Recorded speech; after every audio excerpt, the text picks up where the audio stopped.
आज का ये सुंदर मंगल प्रभात हो सकता है इस पृथ्वी पर, इस मृत्यु लोक पर कई सारे जीव शरीरों की जीवन की यात्रा का अंतिम पड़ाव हो। ये भी तो हो सकता है आज का ये सुंदर मंगल प्रभात इस मृत्यु लोक पर, इस पृथ्वी पर कई सारे जीव शरीरों की जीवन की यात्रा का नया प्रारंभ हो। हम दोनों प्रकार के जीव शरीरों की आगे की मंगलकारी कल्याणकारी जीवन यात्रा के लिए इस दिव्य स्थान से, पवित्र स्थान से हमारी सभी की ओर से मंगल प्रार्थते हैं।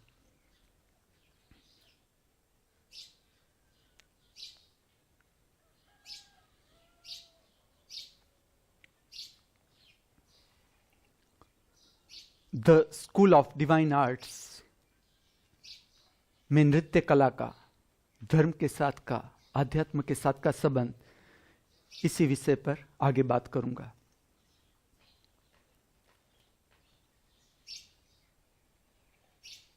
भारत, भा मीन्स भाव, भाव means price, value, pound, money, dollar.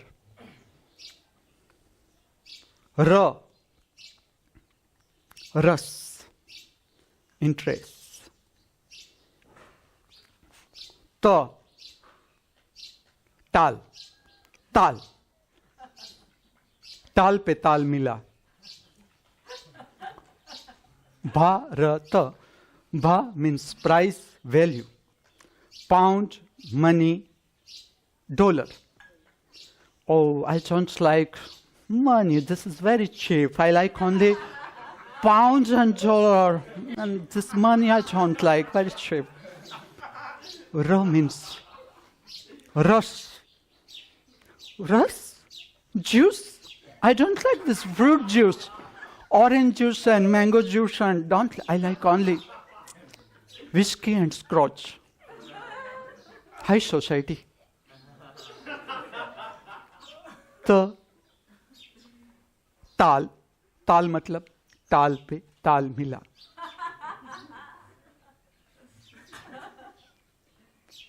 भा मीन्स भाव, रस, ताल। जहां भी तीन बात आए, त्रिशूल, शंकर भगवान का हाथ, इस पे त्रिशूल, भाव, रस, ताल। ये तीनों बात जो है वो जुड़ी है एक भारत के प्राचीन नृत्य शास्त्र भरतनाट्यम से। मैं उस नाट्यम की बात नहीं कर रहा जो स्टेज से जुड़ा है, मैं उस नर्तन की बात कर रहा हूं जो जीवन के रहस्यों को खोलता है, जो जुड़ा है आध्यात्म के साथ। जैसे जैसे हमारा जीवन आगे बढ़ रहा है मनुष्य का, ठीक से आप देखोगे ये तीनों जो बात है वो जीवन से हम बिछड़ते जाते हैं।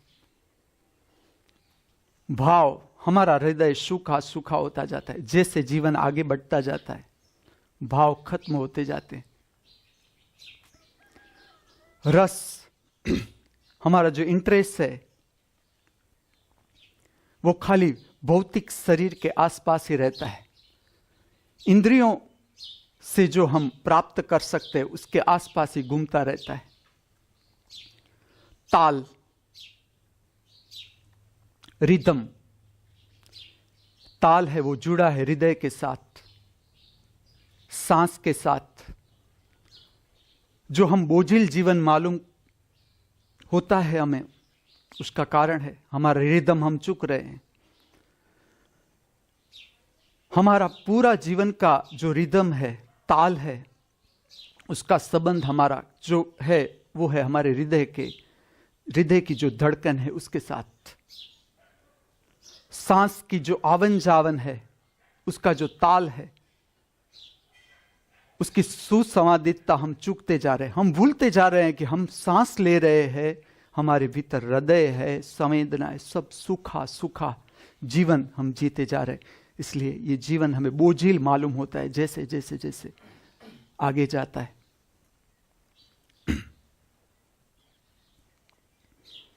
भाव और ताल ये दोनों जुड़ते हैं आपके हृदय के साथ। इसका केंद्र है हृदय।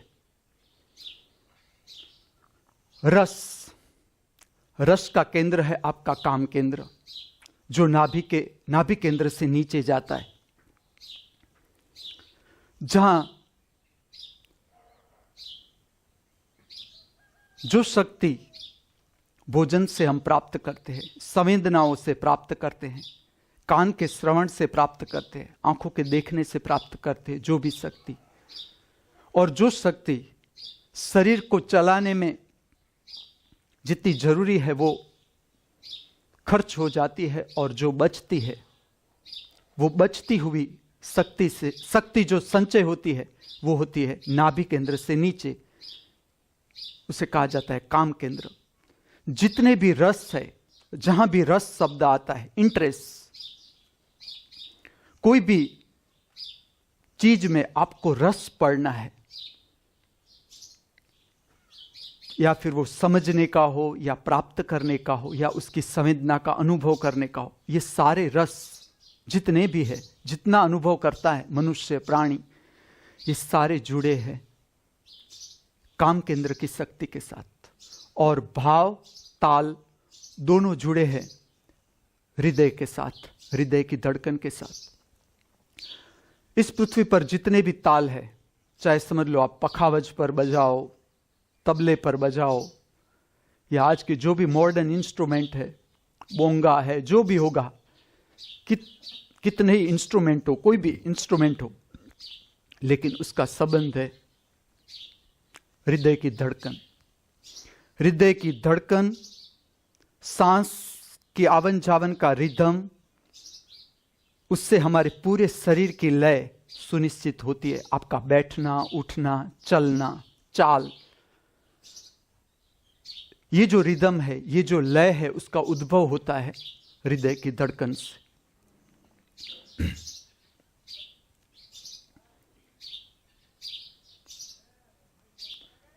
परमात्मा की एक व्याख्या है वेद में। शिष्य पूछता है ऋषि से कि परमात्मा तुमने दर्शन किया, क्या है परमात्मा? ऋषि का जवाब देखना।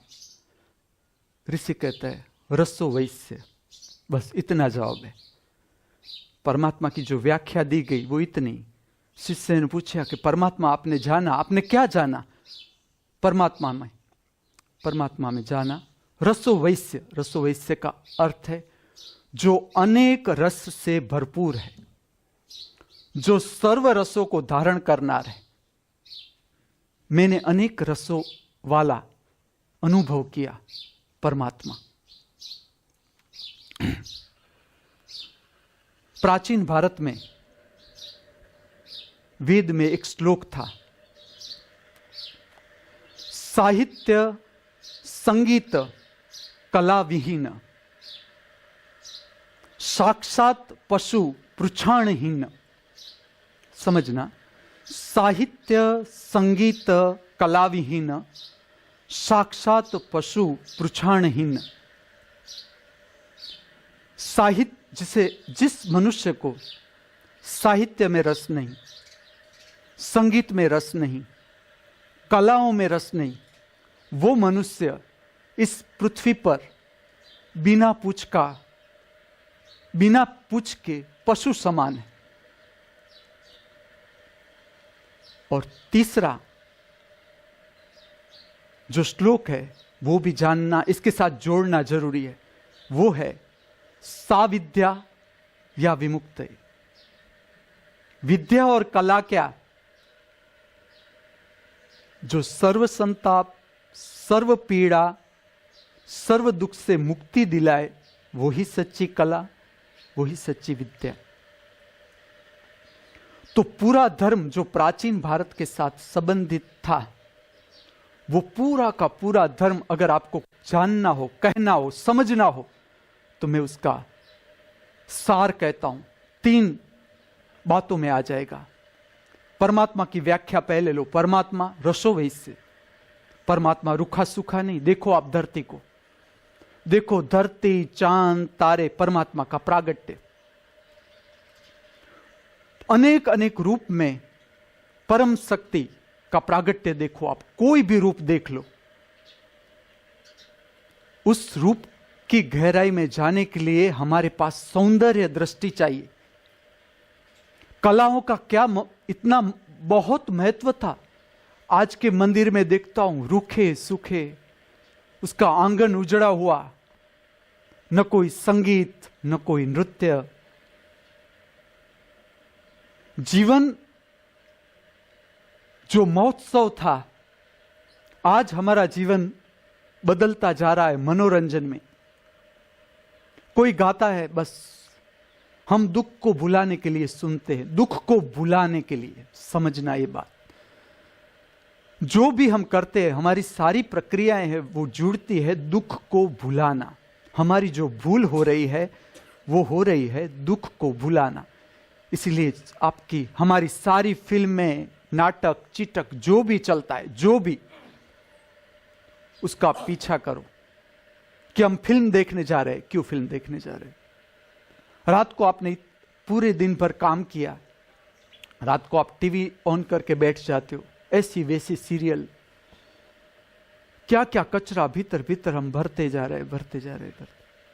क्या कर रहे हैं हम? टीवी चालू करके क्या कर रहे हैं? जब खाना हमारे सामने, हम खाना खा नहीं सकते। इतनी भीतर बेचैनी है हमारे भीतर कि हम ठीक से खाने का स्वाद भी नहीं ले रहे। हम जो कर रहे हैं उसमें हम है ही नहीं, हमारा कोई रस ही नहीं। हम ऐसी कुछ दिशा में जा रहे हैं कि कल कुछ मिल जाएगा, मैं कल कुछ प्राप्त कर लूंगा। और ये चित्त जब आप संन्यास लेते हो, जब आप उतरते हो ध्यान की प्रक्रिया में, यही चित्त काम करता है कि चलो ध्यान कर लूं, मैं इतनी तपस्या कर लूं कि कल मुझे परमात्मा मिल जाए। ठीक से देखो आप, मैं साधकों को यह बात पूछूंगा कि ऐसा तो नहीं चल रहा, ऐसा तो मन नहीं बन रहा भीतर कि आज हम ऐसा कुछ कर ले कि कल हमें कुछ प्राप्त हो। अगर यह चल रहा है तो हम चूक रहे हैं। क्या चूक रहे हैं? इतना ही कि जो क्षण हमें मिली है जीने को, जो क्षण में हम महोत्सव मना सकते हैं, उस क्षण को हम चूकते जा रहे हैं। हम जीवन को चूकते जा रहे हैं। ठीक से देखो आप, मनुष्य जीवन चूकता जा रहा है। मनुष्य जैसे जैसे आगे बढ़ता है, परम दरिद्रता की ओर बढ़ता है। क्यों परम दरिद्रता की ओर बढ़ता है? इसीलिए कि जो जीवन हमें जीने के लिए मिला है, उसका हम कोई उपयोग नहीं। हम अपेक्षाओं से बंध गए, आशाओं से बंध गए। जो है उसमें हम राजी नहीं, जो भी है उसमें हम राजी नहीं कि ना, ये जो जीवन है ये मुझे नहीं चाहिए, मुझे कुछ और चाहिए। और हम करते करते करते इतने हम अंधे हो गए हैं, इतने अंधे कि हम देखते हैं कि चलो मैं नहीं, मेरा पड़ोसी जिसकी उम्र मुझसे 30 साल ज्यादा है, वो आज पथारी में सो गया, यमराज आ गया सुपारी लेकर पाडे पर बैठकर, तो मेरा भी यही हाल होने वाला है। आज नहीं तो कल, कल नहीं तो परसों। हम वही भूल करते जा रहे हैं। हमें दिखता ही नहीं कि वो तो ठीक था, वो बूढ़े में तो, जब बूढ़ा होता है मनुष्य तो प्राणी को तो मरना ही है। अभी तो हम ऐसा कुछ कर ले कि भविष्य, इतना धन कमा ले कि भविष्य में हम जिएंगे ना। तुम ये बात समझना, तुम्हारा जो मन आज तुमने पैदा किया, वो मन अंत में भी काम करेगा और प्रगाढ़ होता जाएगा। जीवन ठीक से आप नहीं समझे तो जैसे जैसे जैसे जीवन आगे जाता जाएगा, शरीर रिग्ण होता जाएगा, शरीर अशक्त होता जाएगा। शरीर जितना अशक्त होता जाएगा, मन और प्रभावी होता जाएगा, क्योंकि आपने अपेक्षाओं को पानी दिया है। अपेक्षाओं को बोते रहे हो, आप रोते रहे हो, बोते रहे हो, अपेक्षा अपेक्षा, ये मिल जाए, वो मिल जाए, वो मिल जाए। तो जैसे जैसे जीवन आगे जाएगा, अपेक्षाओं का पेड़ विस्तृत हो जाएगा और शरीर रिग्ण होता जाएगा, अशक्त होता जाएगा। जैसे जैसे वृद्धत्व नजदीक आने लगेगा, आप महादुख के सागर में जाने लगोगे, क्योंकि रिदम टूट गया। हम जीवन में चूक रहे हैं। 3 बात को समझना है हमें, शरीर, मन और इसके आगे कुछ है हमारे भीतर, वो है स्पेस। हमारा शरीर लो, सूक्ष्म दर्शक में आप देखो, पेशियां क्या है? पेशियों, सारी पेशियां, सारे कोष, उसके बीच अवकाश है, सूक्ष्म भौतिक अवकाश, भौतिक स्पेस, लेकिन अवकाश है। हमारे भीतर अवकाश है, स्पेस है, भौतिक भी और सूक्ष्म भी, जिसे तुम आत्मा कहते हो। तो 3 बात समझनी है जीवन में, शरीर भी, मन, अपेक्षा और आत्मा, स्पेस, इंटरनल स्पेस, जिसमें विचार चलते हैं, भाव उठता है, संवेदना आती है, जाती है। ये सारी घटनाएं बन रही है। जैसे जैसे आप शांत होते जाओगे, आंख बंद करके बैठोगे, तब पता चलेगा कि हां, भीतर कुछ है, कुछ चल रहा है। विचार ऐसे तो नहीं चलेंगे ना, भाव ऐसे तो नहीं उठे। भाव का धुआं उठ रहा है तो कुछ है, धुआं उठ रहा है तो अवकाश है भीतर जिसमें धुआं उठ रहा है। अगर विचार चल रहा है तो भीतर कुछ सूक्ष्म जगह है जिसमें विचार उठता है, बनता है, चलता है, मिटता है, श्रृंखलाएं चलती है। विचार एक नहीं, विचारों की श्रृंखला है। भाव दशाएं बनती है, अलग अलग प्रकार की। क्रोध आया, तिरस्कार आया, प्रेम आया, ऐसी ऐसी भाव दशाएं हमारे भीतर बनती रहती है। शरीर की संवेदनाएं जगती है। शरीर प्रतिपल जीवन, शरीर प्रतिपल अपनी यात्रा कर रहा है और प्रतिपल काम चल रहा है शरीर का। शरीर अलग अलग, शरीर में इतना बड़ा शरीर, इसमें अलग अलग प्रकार की संवेदनाएं उठती है पूरे शरीर में, कि हम अपरिचित है इससे।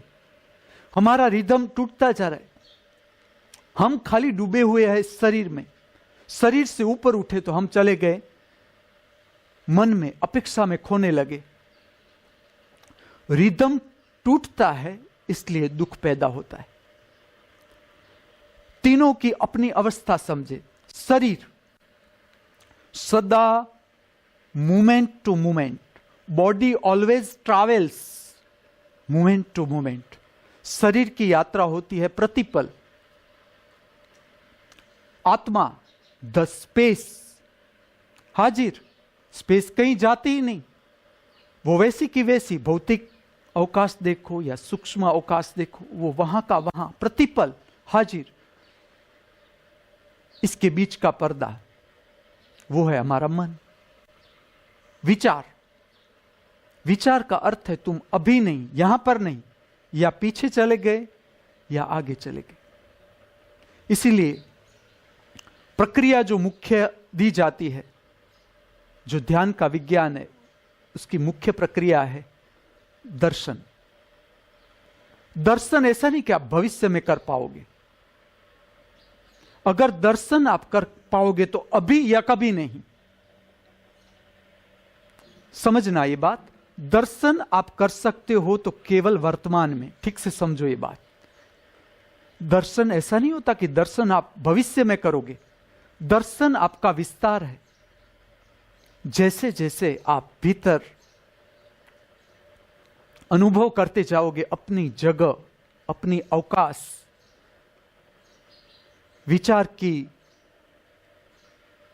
विचार का जो धुआं है, भाव का जो धुआं है, बिखरने लगेगा धीरे धीरे। तो आपके भीतर का जो दर्शन है उसका अवकाश बढ़ने लगेगा धीरे धीरे। तो दर्शन की कला वर्तमान के संपर्क में लाती है। और वर्तमान में कौन है? शरीर भी वर्तमान, समझो, शरीर सदा वर्तमान में, आत्मा सदा वर्तमान में, जीवन सदा वर्तमान में। भूल कहां हो रही है? हम विचार में खोए जा रहे हैं, हम अपेक्षा में खोए जा रहे हैं। ये बात धीमे धीमे धीरे धीरे हमें समझनी है। एक दिन में आप अपेक्षा से मुक्त नहीं हो पाओगे, मन को बंद नहीं कर पाओगे एक दिन में। ये जड़ता में नहीं बताता हूं तुम्हें कि एक दिन में चलो तुम निर्विचार हो जाओ, ना, कभी नहीं हो सकता। ये मन की जाल ऐसी है, बहुत सूक्ष्म जाल है, बहुत सूक्ष्म तरह से ये मन फैला हुआ है। हमें जो समझना है वो इतना ही, जब भी आप देख सको, समझ सको, अपनी अपेक्षाओं को समझने का प्रयत्न करो, अपेक्षा से परिचित हो जाओ। कोई भी अपेक्षा भीतर उठती है आपके भीतर, उससे आप परिचित होते जाओ कि ये अपेक्षा का भाव मेरे भीतर जग रहा है। मुझे हो रहा है कि अभी मैं थोड़ा धन कमा लूं। कोई बुरी बात नहीं है धन कमाना। मैं ऐसा नहीं कहता कि आप धन मत कमाओ, आप पद की दौड़ में मत लगो, आप मकान मत बांधो, आप शादी मत करो, बच्चे मत पैदा करो, ना। मैं समझा रहा हूं आपका दुख और आपकी अपेक्षा।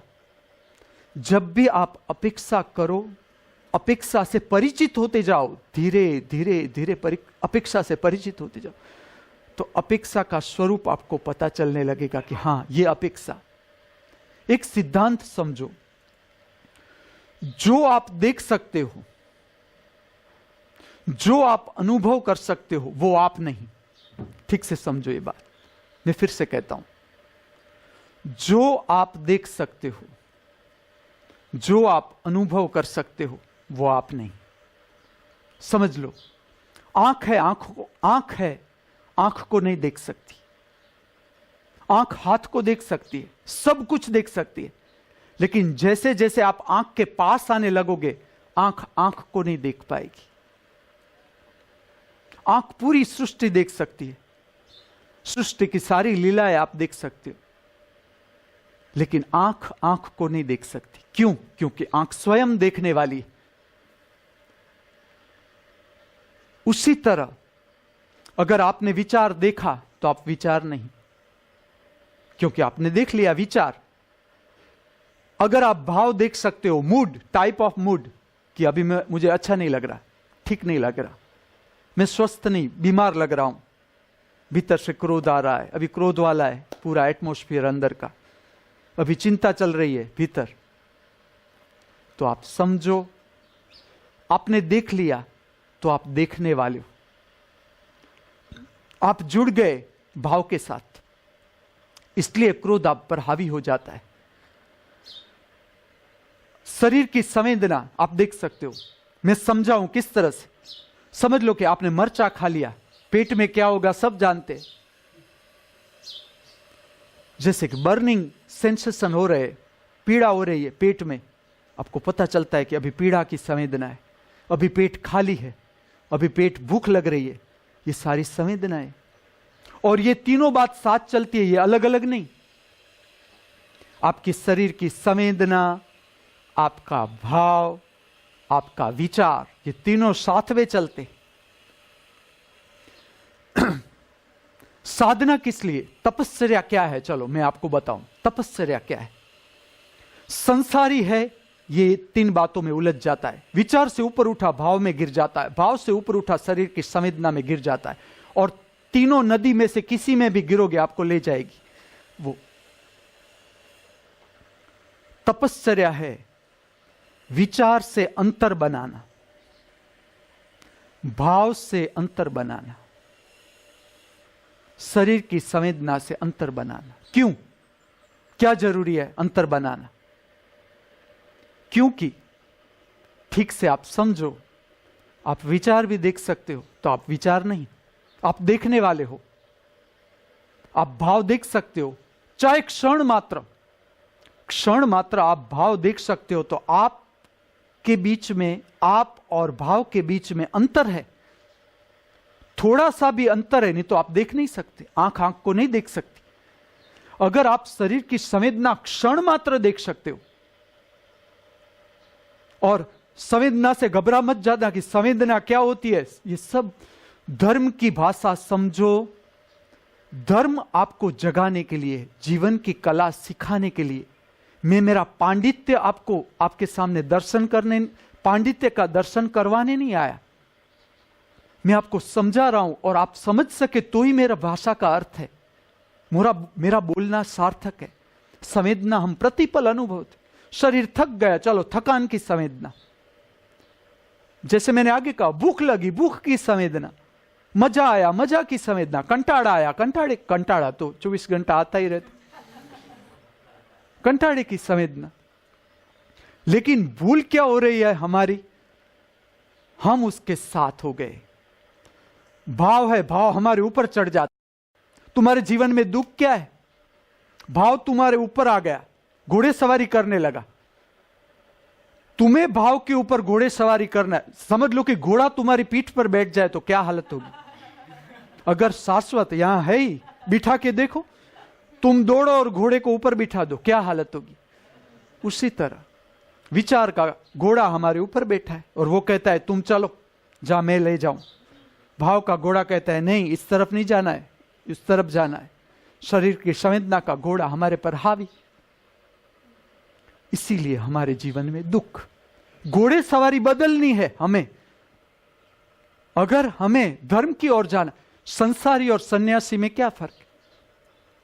संसारी की पीठ पर विचार का घोड़ा बैठा है, संसारी की पीठ पर भाव का घोड़ा बैठा है, संसारी की पीठ पर शरीर की संवेदना का घोड़ा बैठा है। और सन्यासी का मतलब मैं सदा तुम्हें याद करवाऊंगा, खाली मरून गाउन या वाइट गाउन या माला और उसमें गुरु का स्टिकर ना, ये सन्यास नहीं। सन्यास का अर्थ है कि आप उल्टी प्रोसेस में जाओगे। उसी दिशा में आपको काम कर रहा है कि मैं किस तरह से विचार मेरा नियंत्रण में आए।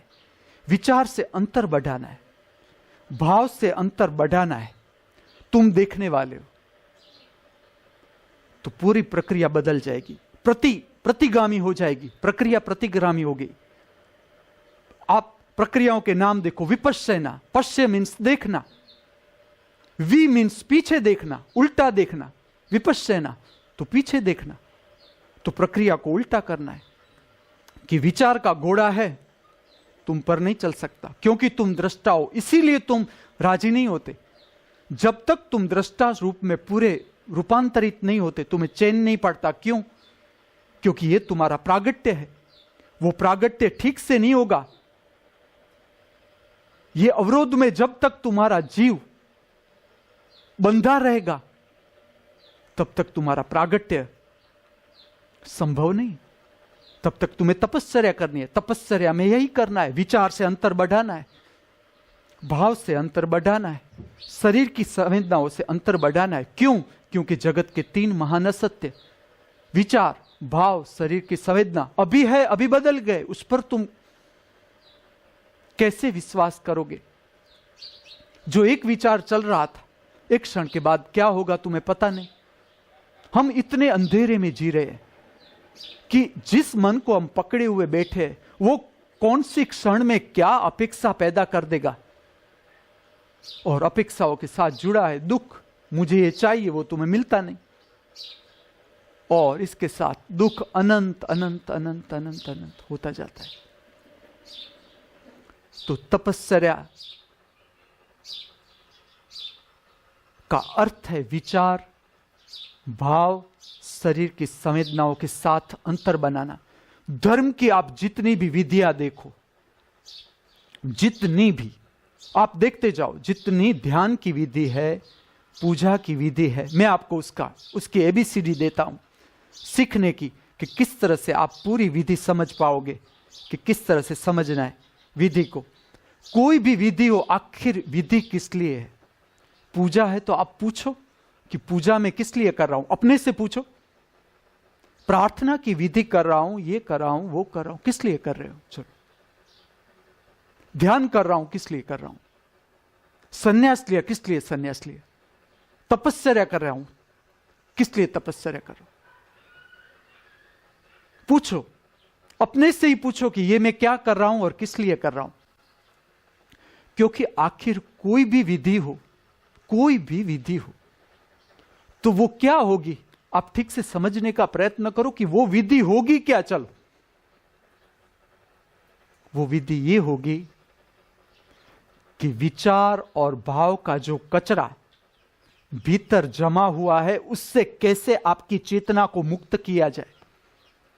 जो शरीर की संवेदनाएं अस्त व्यस्त हो गई है भीतर, उसे कैसे व्यवस्थित किया जाए। किस तरह से आप मन के सकंजे में आ गए हो, इच्छा के सकंजे में आ गए हो, तो इसे कैसे बदला जाए। मन का इंस्ट्रूमेंट हमारे हाथ में कैसे आ जाए। पूरा शरीर का जो नियंत्रण है वो हम चेतना के हाथ में कैसे आ जाए, हमारे हाथ में कैसे आ जाए, कि जो देखने वाला है उसके हाथ में कैसे आ जाए। जो उधार उधार भाव विचार हमें परेशान कर रहे हैं, उससे हम कैसे मुक्त हो। समझो ये बात। कोई भी शास्त्र हो, चलो कोई भी शास्त्र जिसे आप मानते हो, किस लिए है शास्त्र? शास्त्र अगर इस पृथ्वी पर है, चाहे वो बाइबल के रूप में हो, चाहे वो कुरान के रूप में हो, चाहे वो गीता के रूप में हो, शिव सूत्र के रूप में हो, कोई भी रूप का शास्त्र है, उसका क्या कारण है? क्या शास्त्र इसीलिए है कि मनुष्य को नीचे गिराए, या इसीलिए शास्त्र है कि मनुष्य को ऊपर उठाए? पूजा की विधि, प्रार्थना की विधि इसलिए है कि तुम्हें भय में ले जाए, या तुम्हें भय से मुक्त करे।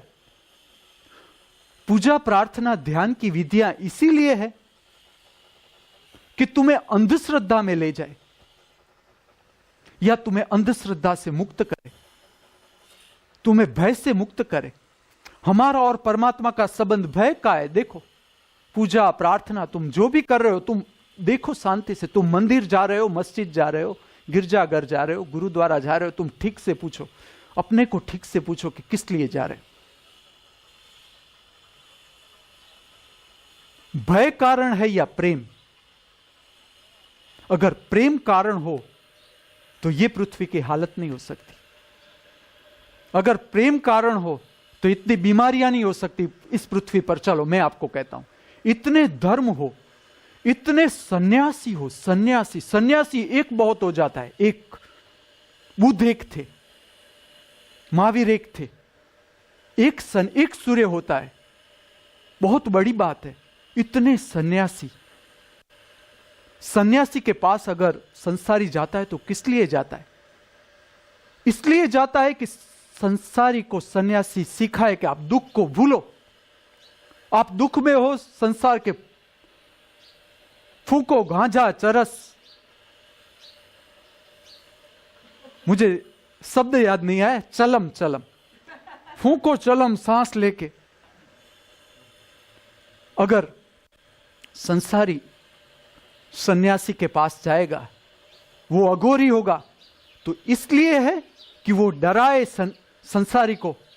गणपति को पता होगा, हाथ में खप्पर लिए, त्रिशूल लिए अगर बैठा है श्मशान में, तो इसलिए बैठा है कि संसारी को घबराए। कोई सेठ आ जाए तो रुपया पड़ाने के लिए उसे घबराए कि तुम्हें अगर ये नहीं करोगे तो मैं मेरा भूत तुम्हारे पीछे डाल दूंगा।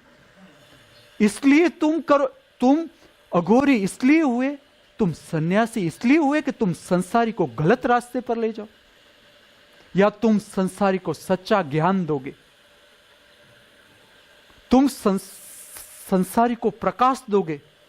क्यों आज गुरु और सन्यासी की गरिमा इस देश में, पूरा भारत देश, सन्यास का जन्म ही भारत में हुआ। चलो, सन्यास की सारी प्रक्रिया का जन्म, सन्यास दिया ही पृथ्वी पर भारत ने। और एक समय था कि सन्यासी की क्या गरिमा थी, गुरु की क्या गरिमा थी। आज गुरु शंका हो गई कि गलत रास्ते पर तो नहीं ले जाएगा। और ये बात एकदम ठीक है। मैं कहता हूं, मैं गुरु होकर कहता हूं कि ये बात ठीक है, क्योंकि हम परिणाम देखते ही नहीं जीवन में, विश्वास आएगा कैसे?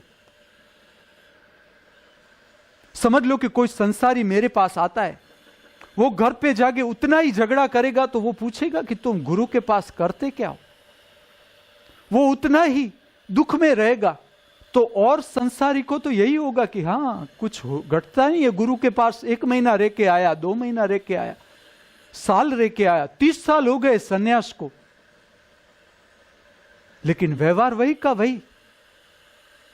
तो ये हम चूक रहे हैं, गुरु चूक रहा है, सन्यासी चूक रहा है। इस पर हमें मिलकर सोचना है कि ऐसा क्यों हो गया। सन्यासी तो परम शिखर है। एक समय था कि जब सन्यास पकता था इस देश में, कि सन्यास तुम्हें डायरेक्ट नहीं देते थे। और मैं तो कहता हूं सन्यास देने की चीज ही नहीं, सन्यास घटता है। चले जाओ, गुरु के साथ आपका भावात्मक संबंध हो सकता है, जरूर हो सकता है, आगे की गति के लिए गुरु मदद भी करता है। मैं ये नहीं कहता कि सन्यास लेना कोई बुरी बात है, मैं ये नहीं कहता, आप समझना मेरी बात। लेकिन मैं ये कहता हूं कि खाली सन्यासी होना भौतिक बात नहीं। बाहर से आपने कोई वस्त्र धारण कर लिए इसलिए आप सन्यासी हो, ये जो प्रखर काम कर रहे हैं, जो तपश्चर्या के साथ ठीक से जुड़ रहे हैं या जोड़ने की इच्छा है अपने को, जिसे नाटक में रस नहीं कि चलो कैसे मैं पब्लिक इकट्ठी कर दूं, उसमें रस नहीं, जिसे सच्ची तपश्चर्या में रस है, उससे मैं बात करता हूं कि आप सन्यासी हुए तो भीतर देखो, भीतर कि सच में रूपांतरित हो रही है शक्ति या नहीं हो रही।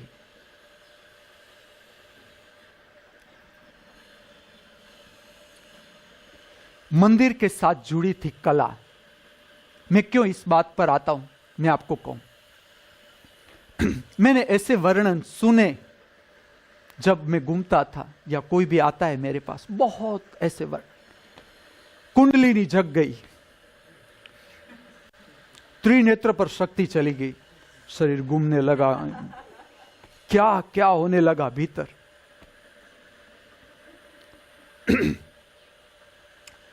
कुंडलिनी जगने का मैं लक्षण आपको बताता हूं, और सबके साथ हो सकता है। किसी में ज्यादा हो सकती है शक्ति, ऊपर जाने की क्षमता ज्यादा होती है, किसी में कम होती है, लेकिन ऐसा तो कोई भी नहीं, कोई एक भी मनुष्य ऐसा नहीं। किसी को एक किरण अभी जाती है। मनुष्य आपकी यात्रा पर निर्भर है कि मनुष्य किस अवस्था में है, कितनी यात्रा की, तब से कितना घड़ा भीतर का अहंकार, कितना घड़ा भीतर का अज्ञान, कितना बिखरा, कितना बर्फ पानी हुआ भीतर का।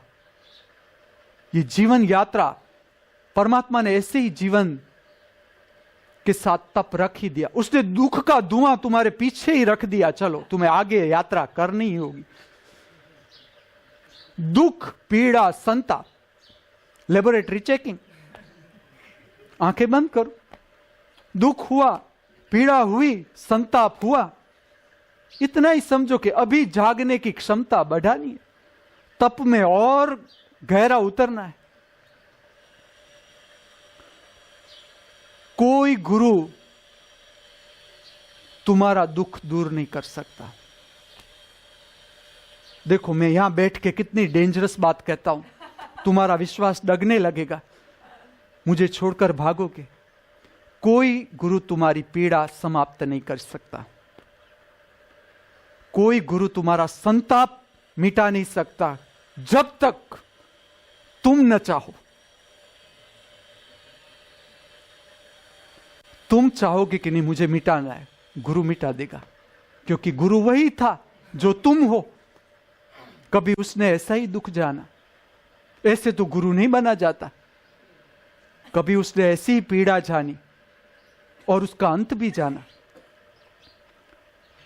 तो तप, गर्मी, जीवन देखो आप ठीक से जियो, गर्मी लगेगी, गर्मी ही लगेगी अगर आपने दुख को भुलाने का प्रयत्न न किया।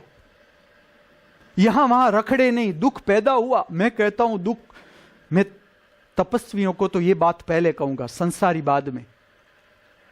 जो तप करने निकले हैं, समझने निकले हैं जीवन में, कंटाड़ा आए, कंटाड़ा से भागो मत। सन्यासी हो, अलग अलग समझो कि आप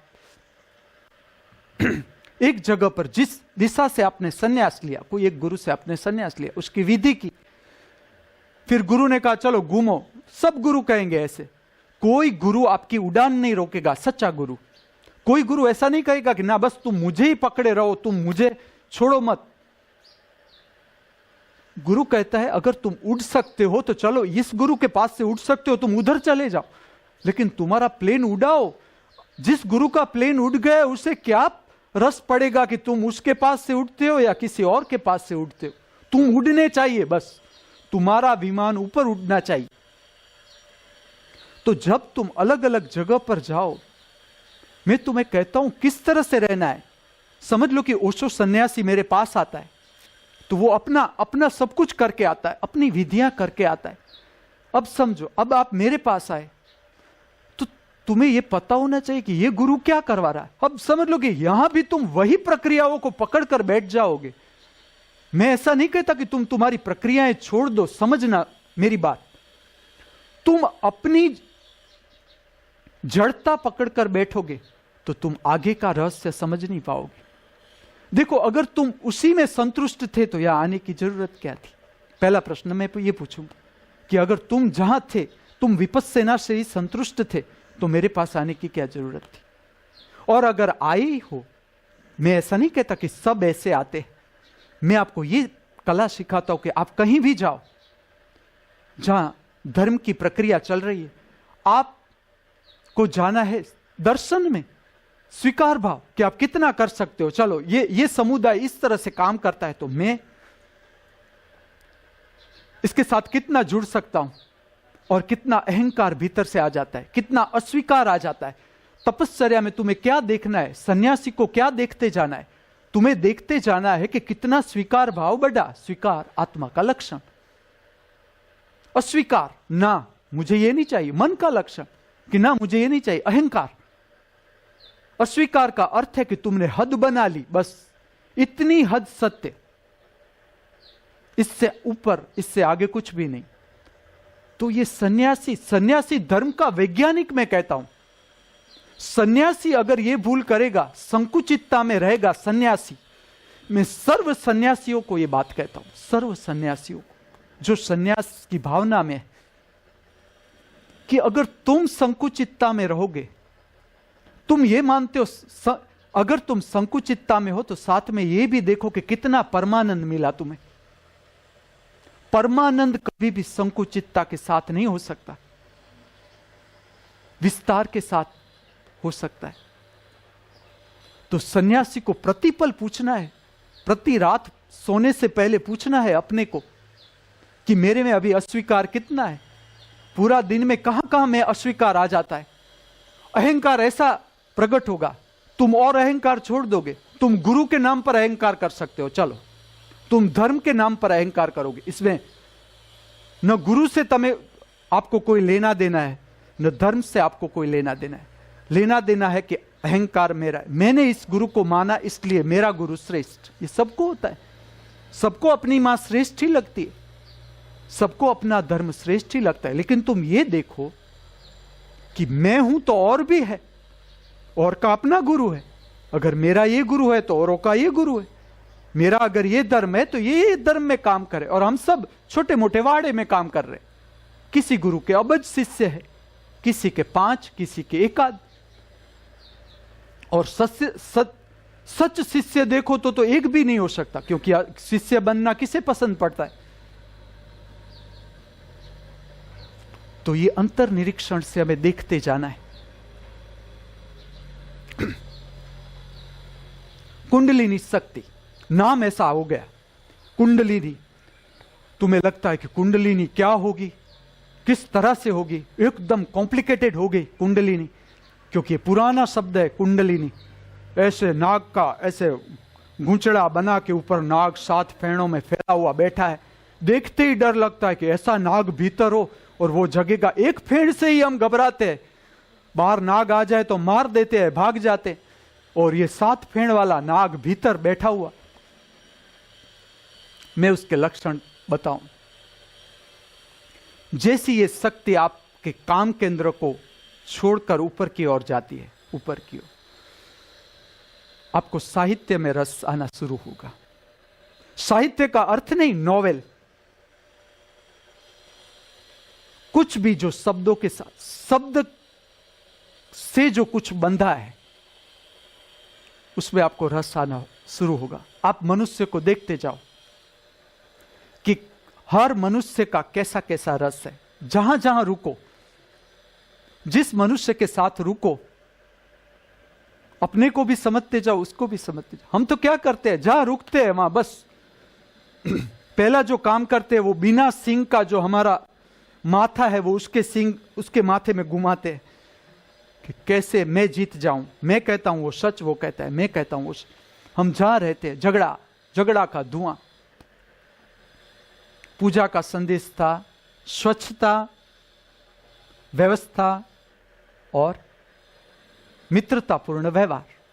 तुम्हें धर्म के रहस्य जानना हो तो ये 3 बातों को समझना पड़ेगा। और स्वच्छता की शुरुआत होती है जब तुम महामृत्यु विश्वविद्यालय में कदम रखते हो पगरखा के साथ, तो पगरखा में कितनी धूड़ है, वो बाहर झापट के आए या वही धूड़ आपने रख दी उधर, वहां से तुम्हारे स्वच्छता का ज्ञान शुरू होता है। स्वच्छता का ज्ञान प्राप्त शुरू होता है चंपल, पगरखा तुम कैसे रखते हो। लेटरिन बाथरूम साफ, जहां तुम रहने वाले हो वहां के लेटरिन बाथरूम साफ है कि उससे स्मेल आ रही है। कुंडलिनी शक्ति जब जागती है, तुम्हें साहित्य में रस पढ़ना शुरू होगा, कलाओं में रस पढ़ना शुरू होगा, चित्र बनाने में रस पढ़ना शुरू होगा, संगीत में रस पढ़ना शुरू होगा, नृत्य में रस पढ़ना शुरू होगा, शिल्प में रस प्रारंभ हो जाए। और मैं नहीं कहता कि तुम्हें शिल्पकार बनना है या चित्रकार बनना है या नृत्यकार बनना है, मैं ये नहीं कहता। मैं ये कहता हूं कि एक मूर्ति पड़ी है तो तुम्हें देख दर्शन करके मजा आएगा कि वाह क्या मूर्ति है। और जैसे ये कोई बड़ी बात नहीं, तुम जीवन चुक रहे हो, जीवन कितना रसमय है, रसो वैश्य परमात्मा सब जगह से अपने बच्चों को, कौन अपना बच्चा दुख में देखना चाहता है। लेकिन समझो जब हम छोटे हैं, हम बाल मंदिर नहीं पसंद करते जाना, फिर भी माँ हमें भेजती है, तो उसका अर्थ ये नहीं कि उसे प्रेम नहीं, उसे पता है कि अभी उसे जाना पड़ेगा, उसे यात्रा करनी है आगे। परमात्मा को भी पता है कि ये बच्चा मेरे पास तब आएगा जब वो दुख की अग्नि पूरी पार कर जाएगा। तो परमात्मा ने, जब तक समझ लो कि हम परमात्मा को जाने दो, नहीं मिला तो जाने दो। मैं तुम्हें ऐसी विधियां बताता हूं, चलो परमात्मा न मिले तो भी तुम कैसे खुश रहो, तो भी तुम्हारे जीवन के जो रस है उसे तुम कैसे जानो। पूरा संसार, इतने मनुष्य, और जैसे आप जागोगे कि आपको पता चलेगा कि सारे मनुष्य इतने गंभीर नहीं, कॉमेडी भी उतने हैं कि वो हमें हंसा सकते हैं, सब रुलाने वाले नहीं, हंसा भी उतने सके। लेकिन हम भूल गए, हमें लगता है कि ड्रामा तो खाली स्टेज पर ही होता है, वो कभी जीवन में नहीं हो सकता। कोई जा रहा है और तुम उसके सामने ऐसा मुंह करोगे, वो थप्पड़ मारेगा, कैसा मुंह बिगाड़ रहे हो मेरे सामने, या तुम ऐसा करोगे तो कोई पागल गिनेगा, तुम्हें आने नहीं देगा घर में। मेरे साथ हुआ है वो, मैं तुम्हें बता, ड्रामा इन रियल लाइफ। और इतना बड़ा रंगमंच मुझे हमेशा होता है कि इतने कलाकार, फिर भी इतना रूखा सूखा। ये देश, भारत तो देश है कलाओं का देश। और मैं तुम्हें एक बात कहता हूं, परमात्मा के अगर सबसे नजदीक है तो कलाकार, तुम मानो न मानो, लेकिन मैं तुम्हें कहता हूं कला परमात्मा का प्रसाद है। अगर तुम चित्र बना सकते हो तो ये कुछ अज्ञात जगत से आता है। अगर तुम नृत्य कर सकते हो, आप सब कर सकते हो, नृत्य कर सकते हो, तो वो कुछ अज्ञात जगत से जुड़ रहे हो। परमात्मा का प्रसाद आपके ऊपर बरसता है। नृत्य सब नहीं कर सकते, देखना आप, नाच भी नहीं सकते, हम डरते हैं कि कैसे नाचे, क्योंकि हमारा शरीर जड़ हो गया, कभी हाथ उठाया भी नहीं, हम ठीक से चले भी नहीं, दौड़ने की तो बात दूर, हम चले भी नहीं। हम मौज शौक, हम पैसा, हम समृद्धि उससे कहने लगे कि मैं बैठा रहूं पथारी में और सब मेरा काम करे, मैं सिंहासन पर बैठा रहूं, एसी खंडो, 3-4 एसी लगे हो, मैं तीसरी आंख पर ध्यान जमा के बैठूं और बाकी के शिष्य मेरा काम करते रहे। हमारा शरीर धीरे धीरे धीरे धीरे पूरा का पूरा जड़ हो गया, जड़। और भारत कलाओं का देश, मैं कहता हूं कलाकार परमात्मा से सबसे नजदीक चलो। कोई पंडित नहीं, कलाकार के सामने कुछ नहीं। पंडित जो शाब्दिक ज्ञान में अटका है वो कलाकार को नहीं, उसके साथ हरीफाई नहीं कर सकता। हां, भूल कहां हो गई? कलाकार की जो भूल हो गई वो केंद्र चूक गया। केंद्र क्या हो गया? मनुष्य। देखो आपकी कलाएं जुड़ गई मनुष्य के लिए। मनुष्य ताली बजाता है, मनुष्य आपको देखता है, मनुष्य आपको प्रशंसा करता है। तुम्हें अवार्ड मिला, राष्ट्रपति अवार्ड मिला, तो तुम महान कलाकार। मंदिर के साथ जो भी कलाएं जुड़ी थी, क्यों कलाएं जोड़ी गई? चलो मंदिर में क्या कारण था? मंदिर के साथ आप कोई भी प्राचीन मंदिर देखो भारत में, जहां पर अध्यात्म का सबसे ज्यादा काम हुआ, जितने भी एनलाइटन मास्टर आप कहते हो, एनलाइटन वर्ड आप बोलते हो कि प्रबुद्ध व्यक्ति हुए, चलो आप गिनती करो पूरे कि कहां पर सबसे ज्यादा प्रबुद्ध व्यक्ति हुए। ये तो आप जानते हो, मैं तो अनामी को भी जानता हूं, चलो ये तो आप नाम जानते हो, जिसके नाम प्रकट हो गए, जिसने शिक्षण देने का प्रयत्न किया शाब्दिक अर्थ में या कोई विधि के माध्यम द्वारा। ऐसे भी हुए जिसने कोई प्रयत्न नहीं किया, फिर भी उसने काम किया मानव कल्याण के लिए, मार्गदर्शन के लिए। ऐसे भी हुए। तो सबसे ज्यादा कहां हुए? भारत में। अब भारत के प्राचीन मंदिर देखो, इसमें इतने शिल्प, इतना चित्र, इतने रंग बिरंगी चित्र, मूर्तियां रंगी हुई, उसे श्रृंगार पहनाया हुआ, सारी मूर्तियां देखो आप, कृष्ण की, राधा की, शंकर की, देव देवियों की मूर्तियां देखो, अलग अलग प्रकार की मूर्तियां, दुर्गा, कहीं जगदम्बा, कहीं लक्ष्मी, कहीं सरस्वती, कितनी देवियां, चित्र, प्राचीन मंदिर। मैं ऐसा नहीं कहता कि मैं तुम्हें बांधना चाहता हूं हिंदू धर्म के वाड़े में, ना, मैं तुम्हें बताता हूं प्रयोग जो आध्यात्म में हुए। कला, साहित्य, संगीत में रस पढ़ना जरूरी नहीं कि तुम सितार बजाओ, लेकिन तुम्हें सितार सुनना अच्छा लगता है, तो भी मैं कहता हूं कि काम केंद्र की शक्ति ऊपर उठने लगी, ऊपर जाने लगी, उसका एक मार्ग ऊपर की ओर जाने लगा। तब तुम्हें रस आने लगा कि सितार। जिसने भी कलाओं में काम किया है उसे पता है क्या मूल्य है। चलो चित्रकार निकल कर कहता है, गांव में आता है कि मैं चित्रकार है, कौन मूल्य देगा तुम्हें? सब चित्रकार मानेंगे मेरी बात के, ठीक है। कवि कोई जाके कहेगा कि मैं कवि हूं, कौन मान देगा कवि को? तुम जाके कहोगे कि मैं सर्जन हूं, तुरंत कुर्सी दे के बिठाएंगे तुम्हें, आओ पानी पियो साहब, डॉक्टर साहब।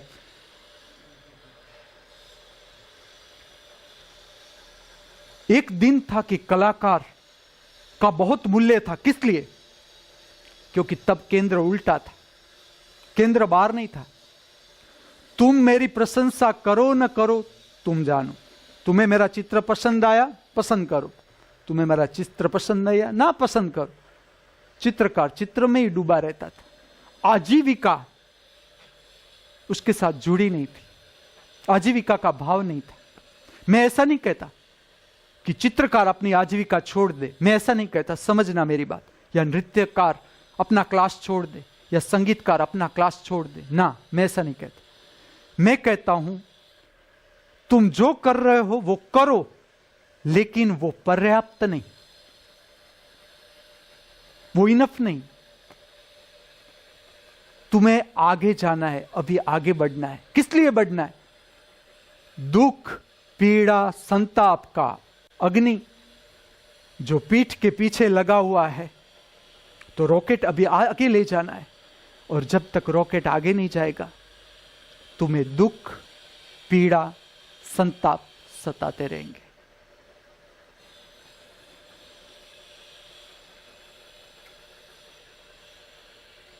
आप और मैं, हम सब इस मृत्यु लोक के यात्री हैं। आज नहीं तो कल हम सबको इस पृथ्वी छोड़ के जाना ही है, इस मृत्यु लोक को छोड़ के जाना ही है।